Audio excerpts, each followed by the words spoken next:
ಬಾಗಲಕೋಟೆ ಜಿಲ್ಲೆಯಲ್ಲಿ ಪಾರ್ವತಿ ದೇವಿಯ ಅಪರಾವತಾರವಾಗಿ ಸಿಂಹವಾಹಿನಿಯಾಗಿ ತಾಯಿ ಬನಶಂಕರಿಯಾಗಿ ನೆಲೆಸಿರುವ ಶ್ರೀ ಕ್ಷೇತ್ರವೇ ಬದಾಮಿ.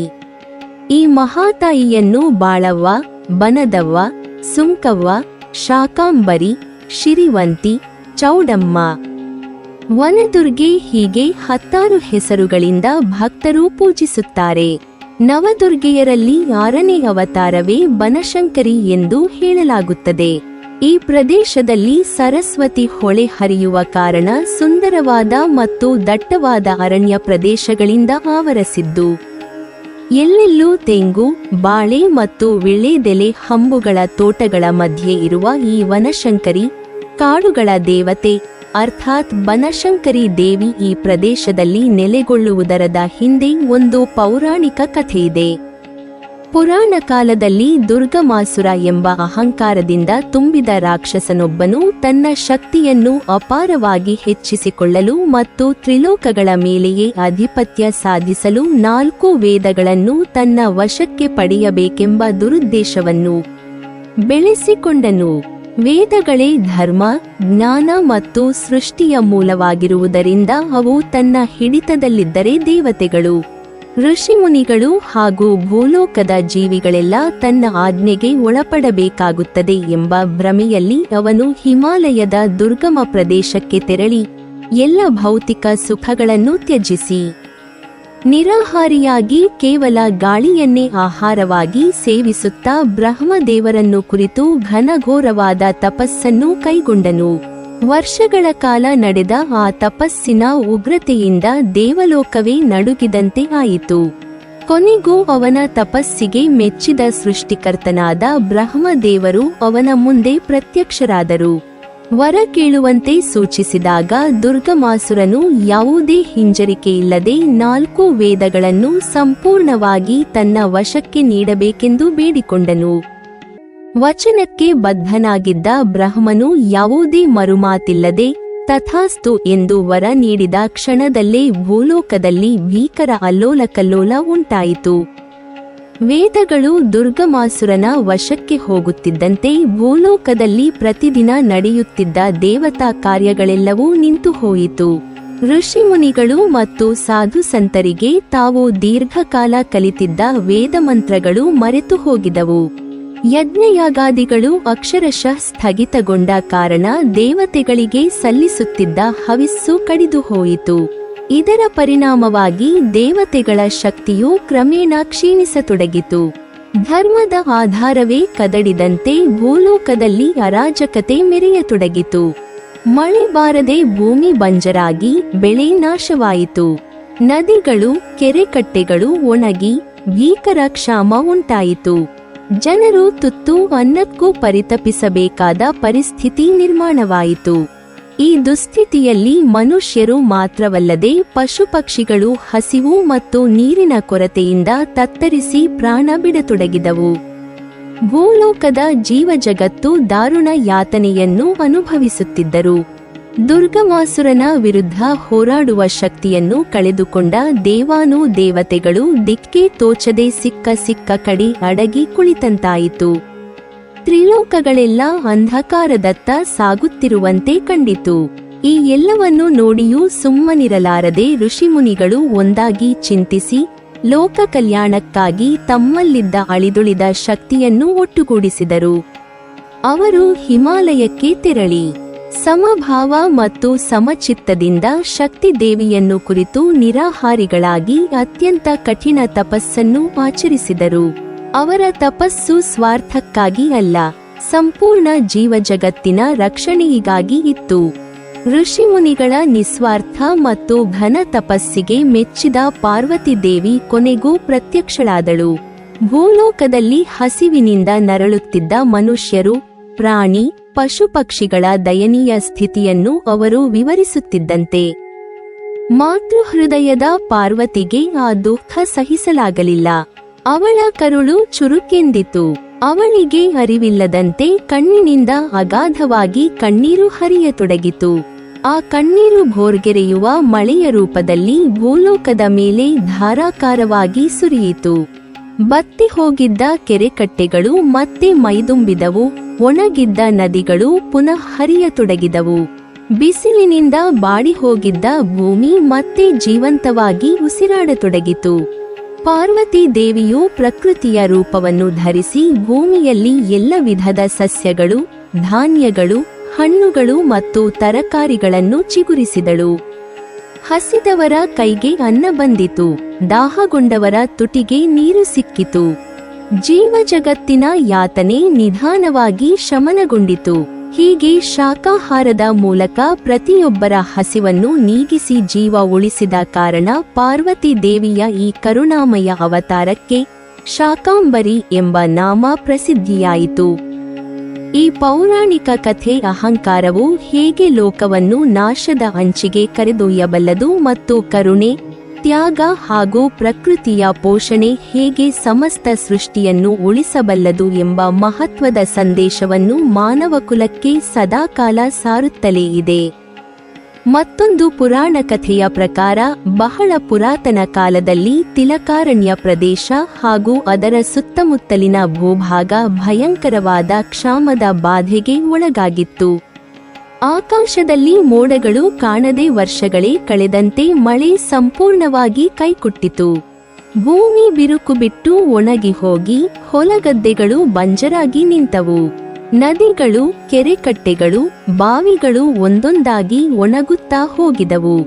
ನೀರಿನ ಕೊರತೆಯಿಂದ ಮನುಷ್ಯರು ಮಾತ್ರವಲ್ಲದೆ ಪಶು ಪಕ್ಷಿಗಳು ತೀವ್ರವಾಗಿ ಪರಿತಪಿಸುತ್ತಾ ಜೀವ ಉಳಿಸಿಕೊಳ್ಳಲು ಹೋರಾಡುವಂತಾಯಿತು. ಹಸಿವು ಮತ್ತು ದಾಹದಿಂದ ಜನಜೀವನ ಅಸ್ತವ್ಯಸ್ತಗೊಂಡು ಬದುಕು ಅಸಹನೀಯವಾಗಿತ್ತು. ಮಳೆಯಿಲ್ಲದ ಕಾರಣ ಯಜ್ಞಯಾಗಾದಿಗಳು ನಡೆಯಲಿಲ್ಲ. ಧರ್ಮಾಚರಣೆ ಕುಂಠಿತಗೊಂಡಿತು. ಯಜ್ಞಯಾಗಾದಿಗಳಿಲ್ಲದೆ ದೇವತೆಗಳಿಗೆ ಸಲ್ಲಿಸಬೇಕಾದ ಹವಿಸ್ಸು ನಿಂತುಹೋಯಿತು. ಇದರ ಪರಿಣಾಮವಾಗಿ ದೇವಾನುದೇವತೆಗಳ ಶಕ್ತಿಯು ಕ್ರಮೇಣ ಕ್ಷೀಣಿಸತೊಡಗಿತು. ಭೂಲೋಕದಲ್ಲಿ ಧರ್ಮ ಮತ್ತು ಅಧರ್ಮಗಳ ಸಮತೋಲನ ಕಳೆದು ಅರಾಹಕತೆ ಹೆಚ್ಚಾಗತೊಡಗಿತು.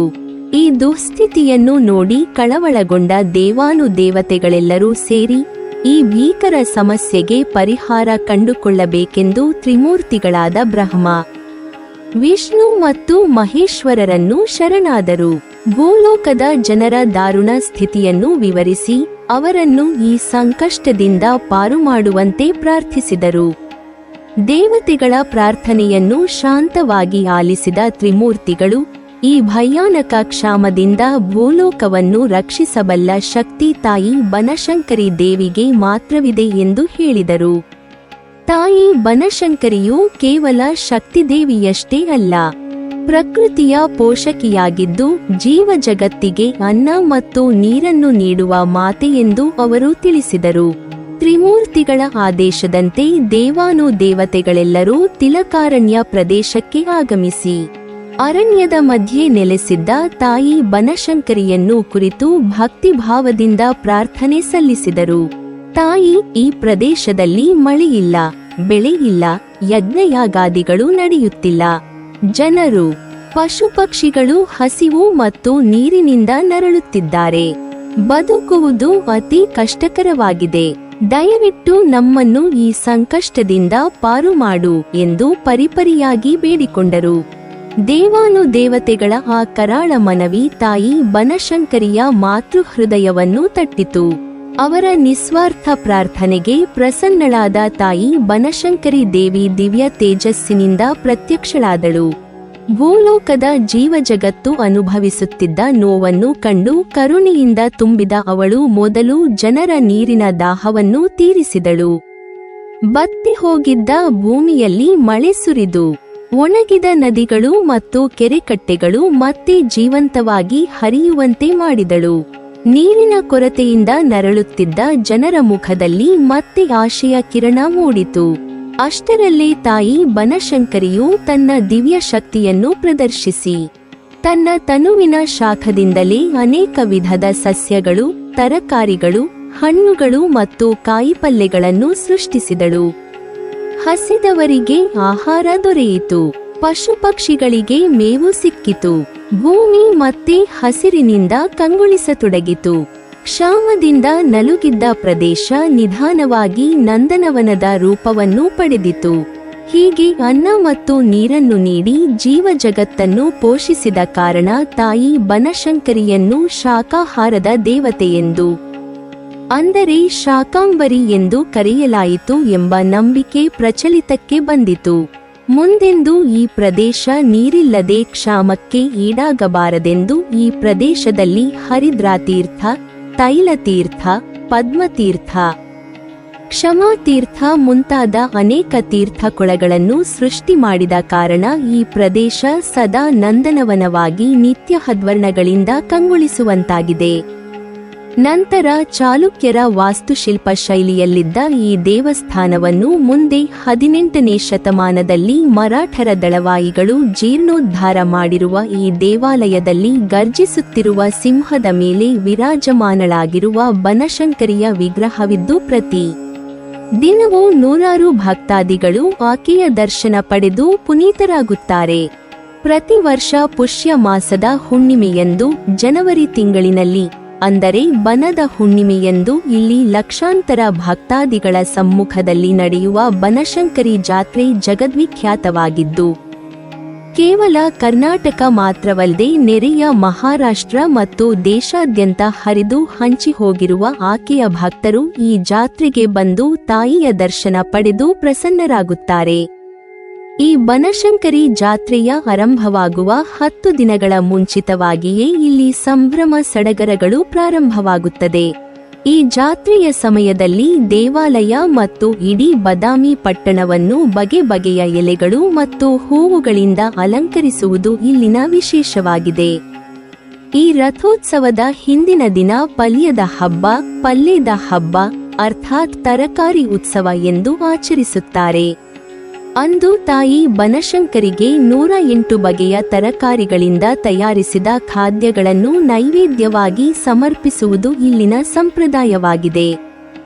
ಬಾದಾಮಿಯ ಬನಶಂಕರಿಯ ರಥ ಅರ್ಥಾತ್ ತೇರನ್ನು ಎಳೆಯುವ ಮೂಲಕ ಆರಂಭವಾಗುವ ಅದ್ದೂರಿಯ ಜಾತ್ರೆಯ ಸಂಭ್ರಮ ಸಡಗರಗಳು ಸುಮಾರು 3 ವಾರಗಳ ಕಾಲ ಯಾವುದೇ ಧರ್ಮ, ಜಾತಿಗಳ ಹಂಗಿಲ್ಲದೆ ತಂಡೋಪತಂಡದಲ್ಲಿ ಬಂದು ದೇವಿಯ ದರ್ಶನ ಪಡೆದು ಕೃತಾರ್ಥರಾಗುತ್ತಾರೆ. ಜಾತ್ರೆ ನಡೆಯುವ ಸಂದರ್ಭದಲ್ಲಿ ಭಕ್ತಾದಿಗಳ ಮನರಂಜಿಸಲು ನಾನಾ ವಿಧದ ಸಾಂಸ್ಕೃತಿಕ ಕಾರ್ಯಕ್ರಮಗಳನ್ನು ಆಯೋಜಿಸಲಾಗುತ್ತದೆ. ನೀವಿನ್ನೂ ನಮ್ಮ ಚಾನೆಲ್ ಅನ್ನು ಸಬ್ಸ್ಕ್ರೈಬ್ ಮಾಡಿಲ್ವಾ? ಹಾಗಾದರೆ ಈ ಕೂಡಲೇ ನಮ್ಮ ಇಂದ್ರಜಾಲ ಚಾನೆಲ್ ಅನ್ನು ಸಬ್ಸ್ಕ್ರೈಬ್ ಮಾಡಿ ಮತ್ತು ಪಕ್ಕದಲ್ಲಿರುವ ಬೆಲ್ ಐಕಾನ್ ಅನ್ನು ಕ್ಲಿಕ್ ಮಾಡಿದರೆ ನಮ್ಮ ಹೊಸ ವಿಡಿಯೋಗಳನ್ನು ನೀವು ನೋಡಬಹುದು.